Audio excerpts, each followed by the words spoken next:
हरे कृष्णा। किसी को खो देने का दुख वही समझ सकता है जिसने कभी किसी को खोया हो।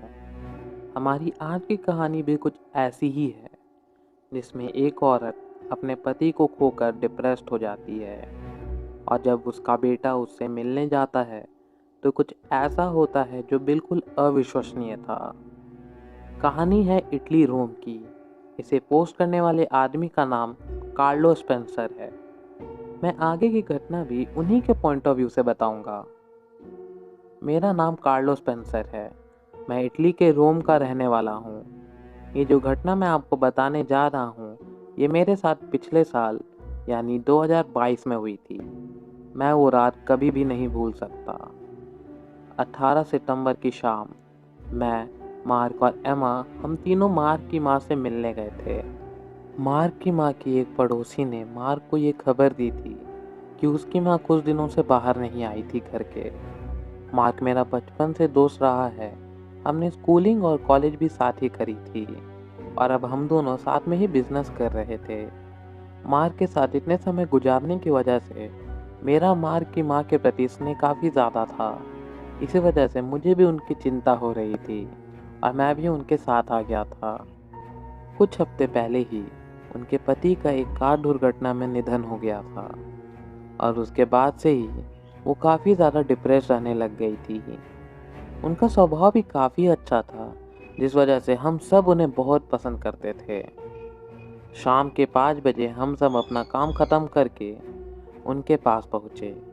करीबन 10 मिनट तक बेल बजाने के बाद उन्होंने अपने घर का दरवाज़ा खोला था। उन्हें देखकर ऐसा बिल्कुल नहीं लग रहा था कि वे वही महिला है जिन्हें मैं पहले जाना करता था। उनका पूरा शरीर सूख कर सफ़ेद पड़ चुका था। उनके चेहरे से सारी रौनक गायब हो चुकी थी। उन्होंने हमें देखा और मार्क से कहा, तुमने आने में बहुत देरी कर दी। उनकी आवाज़ में कोई भी जान नहीं थी। उन्हें सुनकर बहुत बुरा लग रहा था। तभी मार्क ने अपनी निराशा भरी आवाज़ में कहा, हमें माफ़ कर दो। इसके बाद उसकी माँ ने हमें अंदर बुलाया और एक सोफे पर बैठने का इशारा कर दिया। उसकी माँ खुद ही पास में पड़े एक चेयर पर बैठ जाती है। करीबन एक आधा घंटा बात करने के बाद जब हम लोग जाने के लिए कहते हैं तो वो ज़ोर देने लगती है रुकने के लिए और उनके साथ डिनर करके जाने के लिए। हम उनकी बात ज़्यादा देर तक टाल नहीं पाते और हम सब वहीं रुक जाते हैं। एमा किचन में चली जाती है उसकी माँ के साथ और फ्रिज खोल के देखती है तो उसमें सारा खाने का सामान लगभग ख़राब हो चुका था और उससे काफ़ी अजीब सी गंध भी आ रही थी। एमा ने जब ये बात मार्क की माँ से पूछी तो उन्होंने कहा कि वो बाहर नहीं निकल पा रही थी और उन्होंने इंस्टेंट नूडल ही बनाकर 2 दिन से खाए थे। ये बात सुनकर हमें थोड़ा बुरा लगता है और फिर मैं कहता हूँ कि छोड़ो, मैं कुछ बाहर से मंगा लेता हूँ। मैं 2 पिज़्ज़ा ऑर्डर करता हूँ और साथ ही अलग कुछ सब्जियाँ भी मंगवा लेता हूँ। कुछ ही देर में पिज़्ज़ा आ चुका था और सब्जियाँ तो उससे पहले ही आ गई थी। हम सब ने खाना शुरू करा पर आंटी ने एक स्लाइस पिज़्ज़ा का उठाया और वो किचन में चली गई। मार्क को अपनी माँ की चिंता हो रही थी तो वो उठकर किचन में जाने लग गया। पर जैसे ही वो किचन में अंदर जाने ही वाला था, उसकी माँ वापस निकल कर आ गई और उससे कहने लगी, अरे तुम खाना छोड़कर कहाँ घूम रहे हो? एमा, इसकी आदत ऐसे ही है। ये खाना छोड़कर बाकी सारे ख्यालों में खोया हुआ रहता है और इधर उधर खोया रहता है। इसका तुम ख्याल रखना आगे। जाओ, जाकर बैठ जाओ और अपना खाना ख़त्म करो। और फिर वो ऊपर वाले कमरे में चली जाती है। उनका ऊपर जाने के बाद हम तीन आपस में कुछ बातें करने लगते हैं। तभी हमें धीमे धीमे आंटी की बोलने की आवाज़ आने लगती है। ऐसा लग रहा था कि वो किसी से बात कर रही है। उनका मोबाइल भी उनके चेयर पर पड़ा था, तो फिर वो ऊपर किससे बात कर रही थी? हम लोग हैरान तब हो गए जब किसी दूसरे इंसान की बात करने की आवाज़ आने लगी।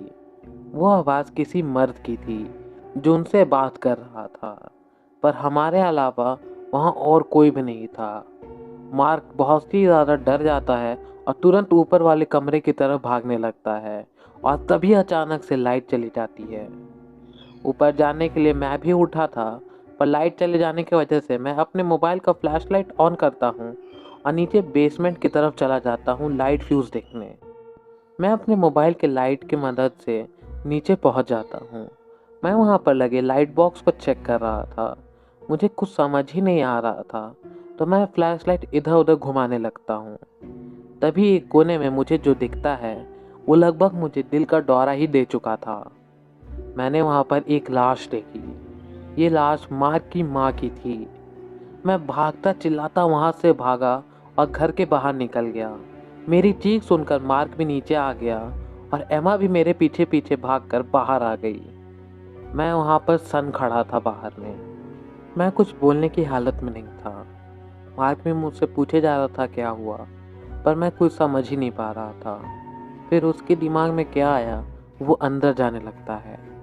मैं उसे रोकता हूँ और कहता हूँ कि अंदर मत जाओ और पुलिस को कॉल करो। वो मेरी बात टालता नहीं है और पुलिस को कॉल कर देता है। फिर वो फिर अंदर जाने लगता है और मैं उसे फिर से रोकता हूँ और कहता हूँ कि अंदर मत जाओ। तो मार्क मुझसे जवाब में कहता है कि माँ को तो कम से कम बाहर ले आते हैं, पर मैं मार्क को मना कर देता हूँ और अब तक पुलिस भी घर में आ चुकी थी। मैं उन्हें और मार्क को लेकर बेसमेंट में जाता हूँ।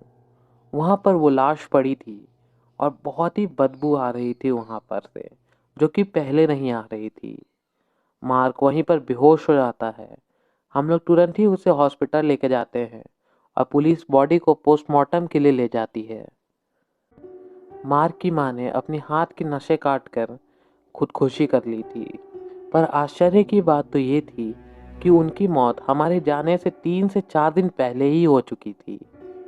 तो फिर वो कौन था जो हमसे मिलने आया था और जिसने हमें ग्रीट करा था और जिसने हमारे लिए दरवाज़ा खोला था और जिसने हमसे उतनी देर बात की थी। तो ये कहानी यहीं पे ख़त्म होती है। उम्मीद करता हूँ आपको ये कहानी पसंद आई होगी, और अगर आपको ये वीडियो पसंद आई है तो आप इस वीडियो को लाइक कर सकते हैं और इस चैनल को सब्सक्राइब कर सकते हैं ऐसे ही और सारी कहानियाँ सुनने के लिए। वीडियो को देखने के लिए धन्यवाद। हरे कृष्णा।